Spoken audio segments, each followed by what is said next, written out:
Leadership is too hard and too complex to go it alone. And the good news is that you don't have to.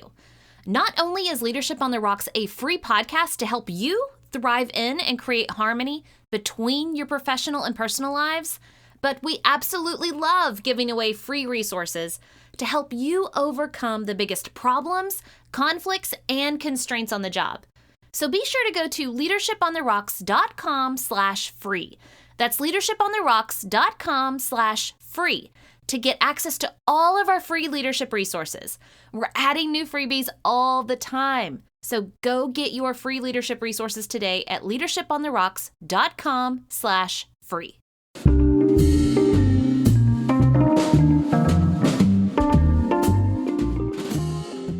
Why can't we get ahead of the busyness and overwhelmed feelings that we have in our lives? I'm convinced it's because we keep seeking balance instead of harmony. Balance is about scales and weighing things against each other. Balance is about math. But life isn't a math problem to be solved to achieve even distribution for productivity. This is the Leadership on the Rocks podcast, where we equip and empower leaders like you to thrive in and create harmony between your professional and personal lives. I'm your host, Bethany Reese, and in today's episode, we're going to learn about finding harmony instead of seeking balance. Y'all, we have a problem in our lives, a big problem. As individuals, families, groups, and a society, we are stressed out and we're overwhelmed. So let's do a quick assessment here. If I asked you, what are the stressors in your life right now? Could you easily name them? I'm going to give you a second. What is stressing you out right now? What's making you feel overwhelmed right now? I want you to say it out loud. Now, maybe you could easily answer that work is your greatest stressor, or maybe it's your never-ending to-do list, or maybe it's the rocky relationships in your lives. Now, here's the beauty about the question, what are your stressors in your life? There's no wrong answer. That's one test I can finally pass, right? It's just your answer. But I do want to press in a little deeper because if your answers did contain anything like work, to-do lists, or other people, I want you to think about something. Those things or people that you just listed, those are just your external problems. The outside stimuli kind of poking your stress bear, if you will. There's two other problems that you really need to dig deep and recognize in your life, and I need to recognize in my life. So the first problem is the external stimuli. The second problem is really our internal stressors. All that external stimuli is causing major internal problems within us. Problems like stress, frustration, exhaustion, anger, anxiety, and all the things like that. That's inside of us. And going even deeper, it actually produces a third problem that we're experiencing. And our third problem is a philosophical problem. So for example, in the back of our minds, some of us are asking, is this all there is to my life? Or maybe we're thinking, why am I even doing this? Why do I exist? Or what's my real purpose? Because I don't feel like I'm living into one right now. To always be surrounded by stimuli that has most of us feeling stressed out, we can't help but ask these big philosophical questions. For example, have you ever asked yourself if life is truly all about working a job you hate to pay bills you can't afford? Or parents, have you ever asked, is parenting really just running my kids to and from all their activities and then checking their phones for bad stuff? To continue our lives in a constant state of busyness, stress, and then questioning our lives, that can lead to some serious mental health issues. So why can't we get ahead of the busyness and the overwhelmed feelings? Well, my friends, we can. It's called harmony. So today let's talk about how to forget having balance or seeking balance and how to find harmony instead.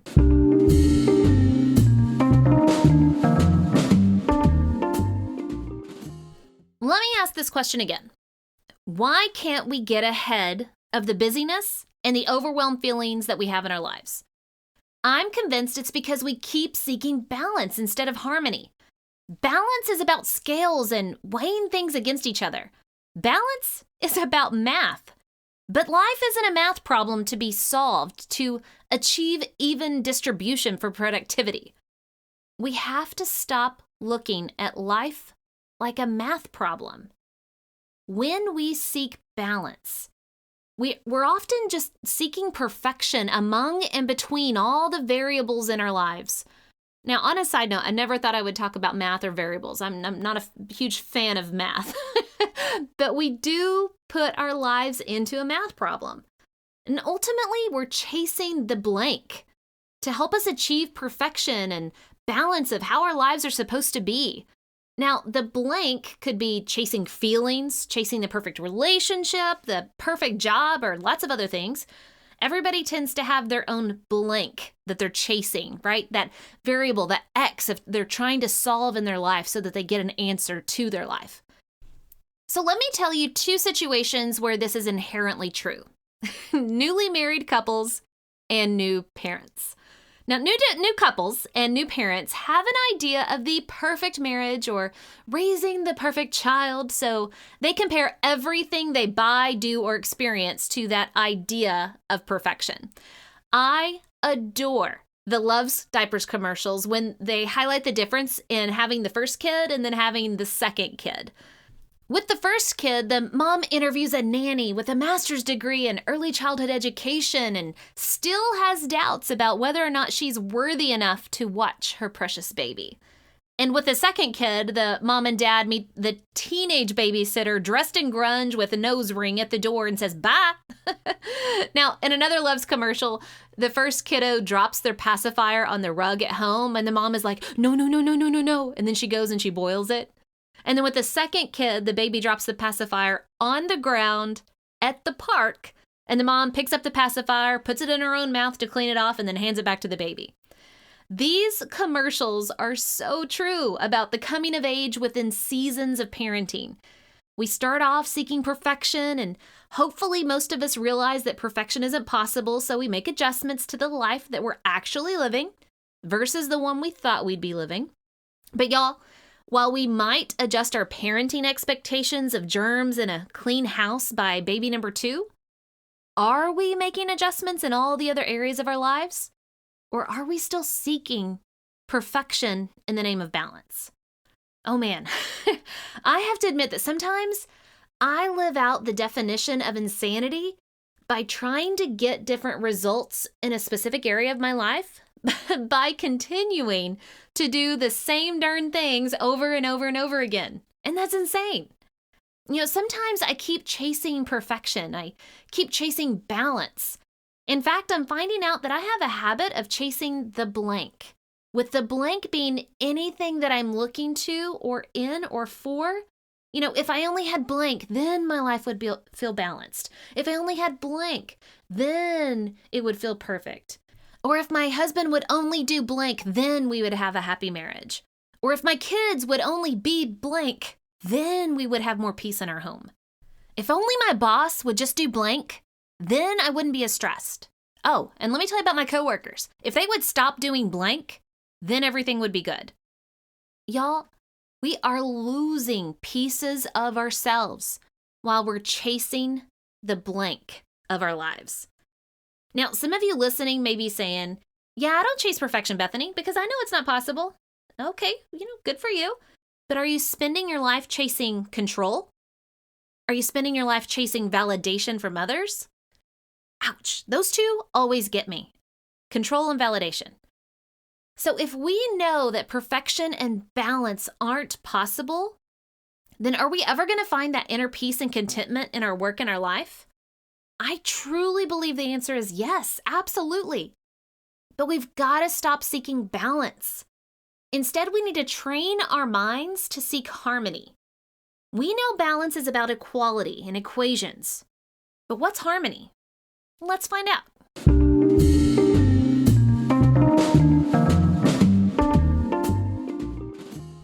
The dictionary first defines harmony as a combination of simultaneous musical notes in a chord or a pleasing arrangement of parts.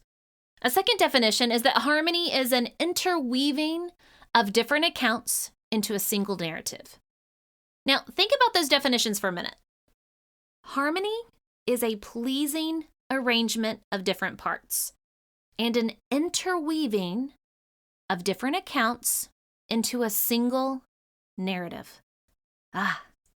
Harmony sounds amazing, doesn't it? In thinking about these two literal definitions, we at Leadership on the Rocks wanted to define harmony in terms of our work and life. So we developed a Leadership on the Rocks definition of harmony, which is finding beauty and joy in the imperfect present and along the path of progress. Let me say that again. Harmony is finding beauty and joy in the imperfect present and along the path of progress. So let's break the definition down, because if we don't know what harmony is and what it looks like, then how are we going to find it? So first, we need to understand that harmony is finding beauty. Now, have you ever been to a museum of art? Where you're standing there looking at a piece that people praise as exquisite, but you're like, I don't get it. I don't see a beauty of the toilet with some paint on it. So remember the famous saying, beauty is in the eyes of the beholder. Beauty is relative to the eye gazing upon it. Now, some people may be looking at your life and be like, why is Bethany so miserable? She's got it all. She's got a great family, a well-paying job. Or sometimes people may look at your life and say, yikes, I don't get it. How can Bethany seem so happy when her life seems so chaotic? Y'all, we've got to stop comparing ourselves to others. And we got to stop comparing others to ourselves. Comparison is the thief of joy, which is our second part of our harmony definition. Harmony is finding beauty, whatever beauty looks like to you, and finding joy. Now, with joy, it's with joy of being content and grateful for what you have despite the circumstance you find yourself in. Again, comparison is always looking at what you don't have or judging others against what you do have. And comparison steals joy. Comparison steals gratitude, and comparison steals contentment. So going back to our definition, harmony is finding beauty and joy in the imperfect present. Remember that perfection isn't possible. We're flawed human beings. We didn't marry a perfect spouse. We don't have perfect kids. And we don't have a perfect boss or job. So it's the imperfect present, the here, the now, the life you're actually living now versus the one you thought you'd be living that is so beautiful and full of joy. So harmony is about recognizing the beauty and joy of the imperfect present. Now, I hope that you have your waders on, because now we're going to go even deeper into our definition. Harmony is finding beauty and joy in the imperfect present and along the path of progress. We know perfection isn't possible, so we have to stop chasing it. It's all about progress. You and I are not going to be the perfect spouse, parent, or leader. But every day we can take our lessons learned from our yesterdays and become better today because of those lessons learned. So no matter what you're working on, it's about progress over perfection. So let's get our minds right in what we're looking for. We're looking for harmony. We're looking for beauty and joy in the imperfect present along the path of progress.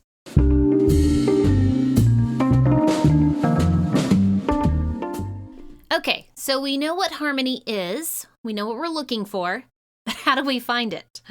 Now, I've learned throughout my life and career that there are 4 areas that will nurture or kill harmony. Now, on a side note, you've heard me talk about these 4 areas before in episode 26, where we focus specifically on how you need to conquer them in leadership.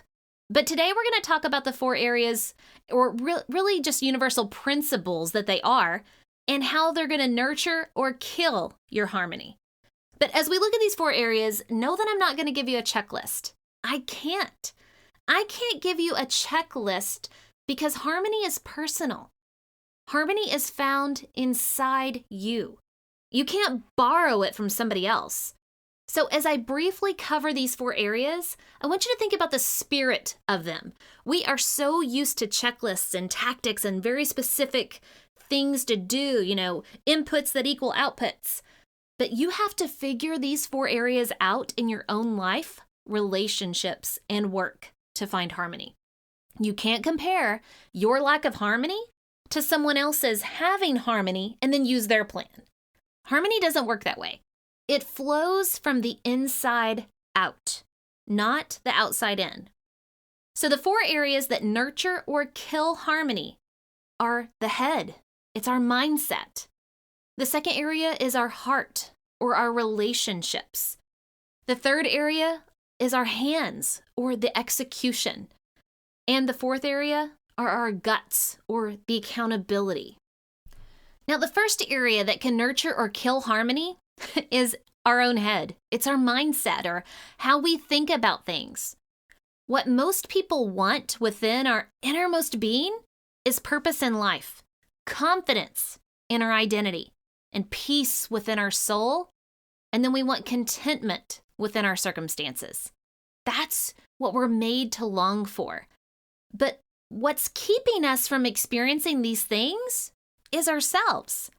The biggest problem and battle that we face in life and leadership is the one in our own heads. But the truth that we have to come to terms with is that our mindset or how we think about things greatly affects our experiences. We could be living what others would see as the perfect life, but still be miserable because of our inner thoughts. We face an internal battle within our self-talk and our priorities. Our self-talk, y'all, it can be vicious.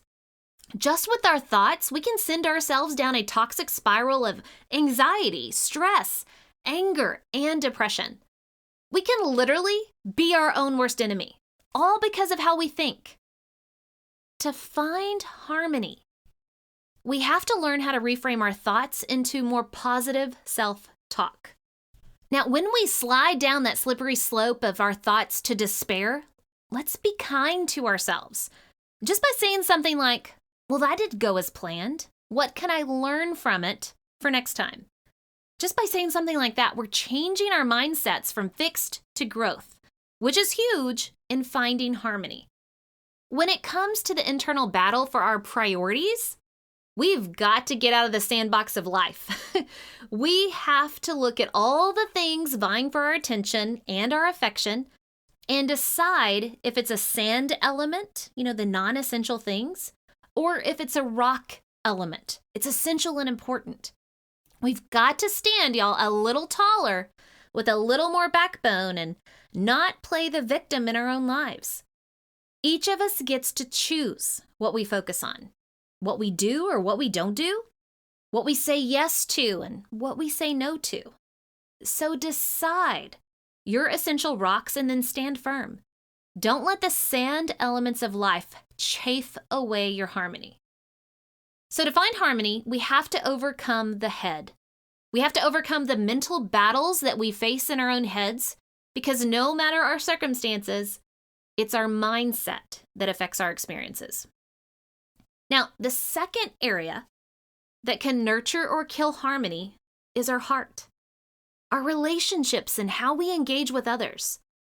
And the truth that we have to come to terms with is that we're wired for connection and community with others. If anything in this present world has taught us about the importance of connection, it's the pandemic. But man, oh man, relationships are the sweet and sour of harmony between our work and home lives. Our relationships support us in the hard times, or sometimes our relationships create the hard times for us. So first, we have to come to terms with our desire of image management. Now, I've talked about this before, but image management really means that we focus the relationship around a mirror image of us, of ourselves. In other words, we tend to believe that the way the other person behaves or responds is a reflection on us. We have got to learn detachment, not detachment from people or relationships, Detachment from image management, that control. Now, again, that's not distancing ourselves from the other person, but being able to separate them from our image. We're not to live vicariously through other people. We've got to detach our images from our kids, from our spouse, and our jobs. I've got to stop expecting my husband to act like a 40-something-year-old woman. He'll never be that, and he won't think like that. So while we do interact and engage, we have to release the pressure of them defining us, or them acting just like us. Now, the second area of our heart, we've got to stop looking at our relationships in silos. We've got to know that things are connected to biology and psychology and even seasons. I've talked a lot about psychology on this podcast, and while I'm definitely not a psychologist, here's just a fundamental truth that's not that hard to grasp. People want to be seen, heard, and valued. But if we're selfish in our relationships, then we won't ever see, hear, or value other people more than ourselves. So psychology and relationships will always be at play. And honestly, so will the concept of seasons. Y'all, relationships go through seasons. And not every season is a budding of life like spring. Sometimes you have winter in a relationship.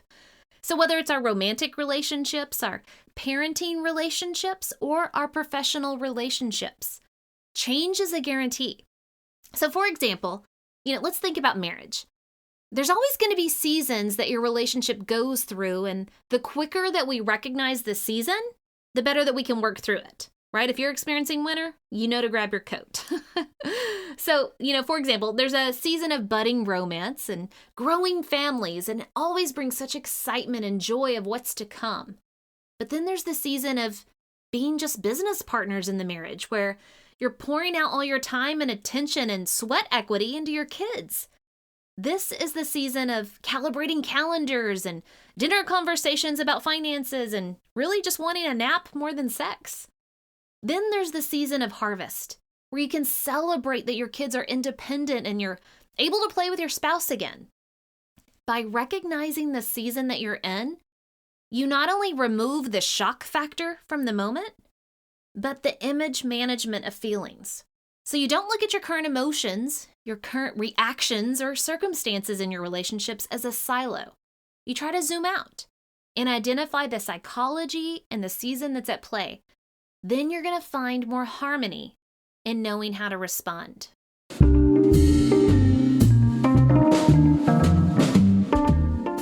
The third area that can nurture or kill harmony is our hands, or execution and how we get things done. And that's what most people want. They want the feeling of satisfaction of getting things done.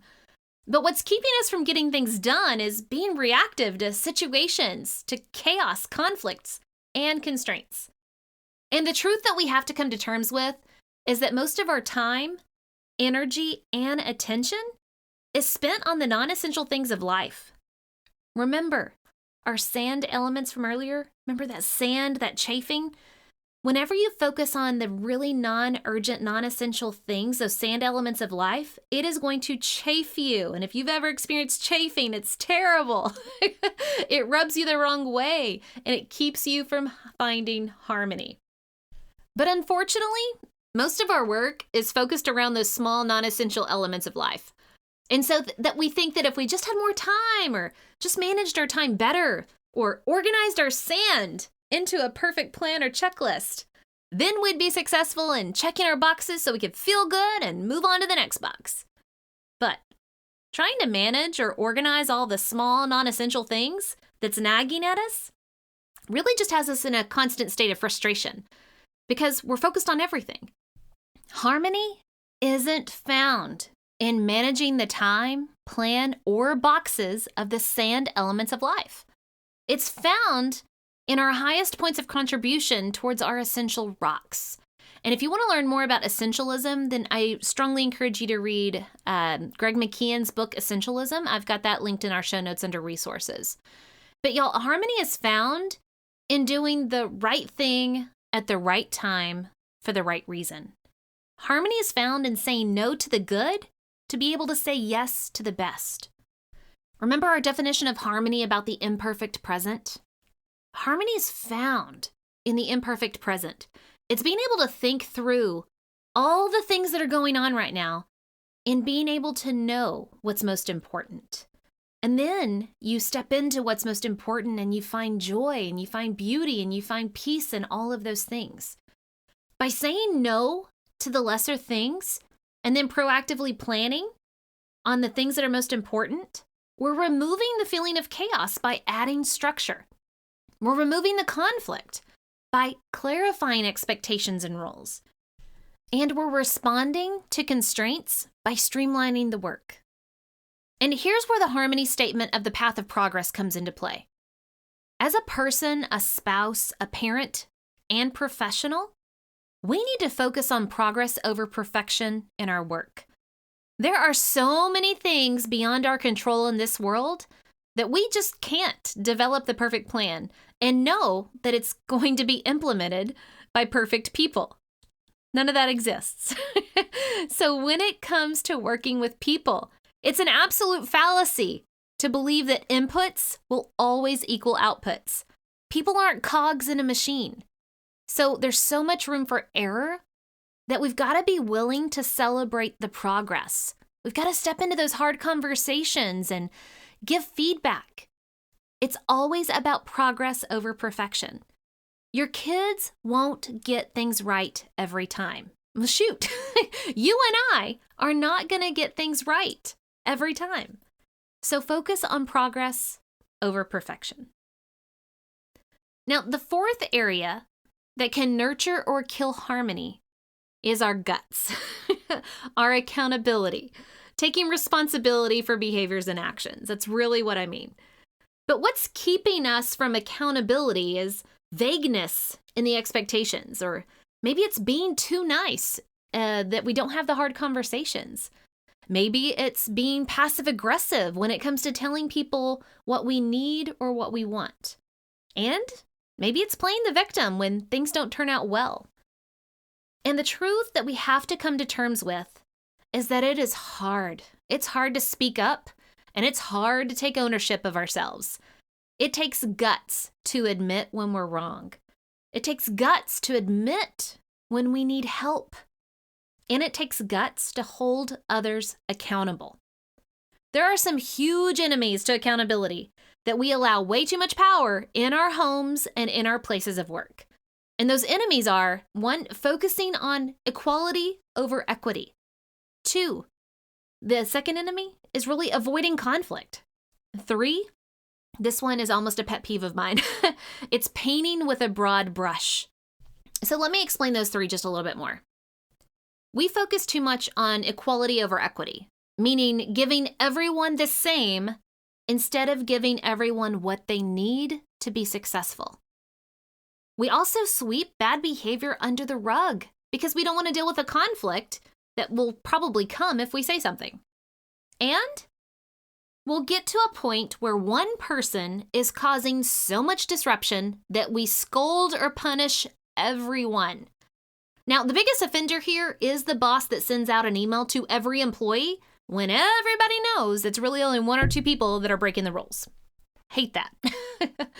To have harmony, we have to start with clarity. We can't hold people accountable to unspoken expectations. Our husbands, kids, and coworkers can't read our minds. We've got to speak out and explain our expectations. We have to be kind and caring enough to then step into the hard conversations when people violate or don't meet those expectations.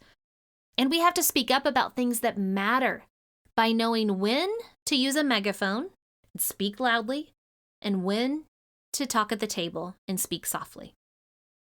And let's think about ourselves. We're not innocent.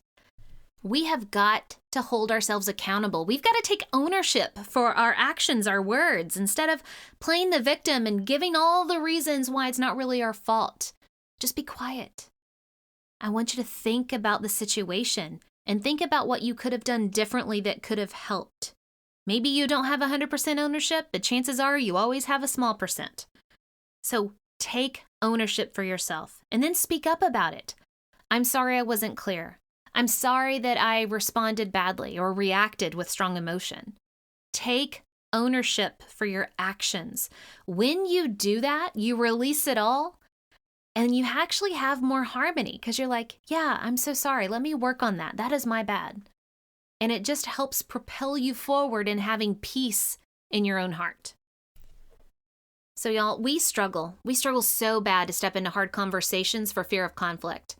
But if we ever hope to have harmony in our lives, then we have got to pluck the weeds of silence by speaking up about things that matter. Okay, to recap. When we look at the secret of finding harmony, I want to leave you with this thought. There's really no secret. Each of us have to learn to find the beauty and joy in the imperfect present and along the path of progress. Harmony is not a feeling that we chase. It's a state of mind that we learn through our experiences.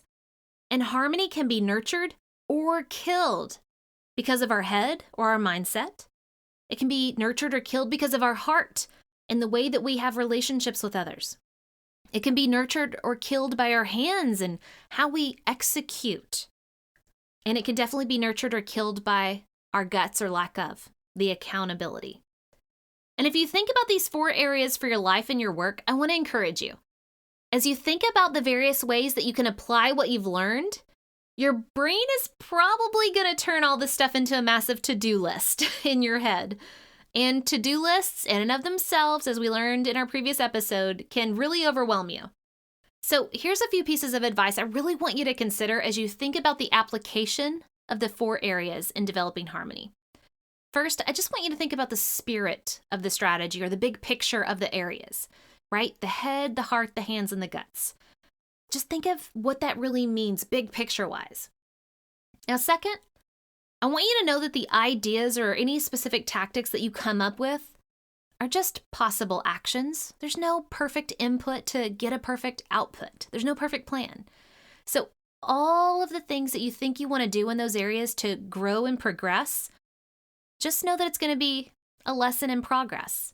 You've got to have flexibility. You've got to have interchangeable actions and continue to grow. And again, third, start small and stay consistent. You got to celebrate those small wins. Again, focus on that progress over perfection. Now, until next time, make sure that you continue putting in the work of building your life and leadership on the rocks, the essential rocks. God bless.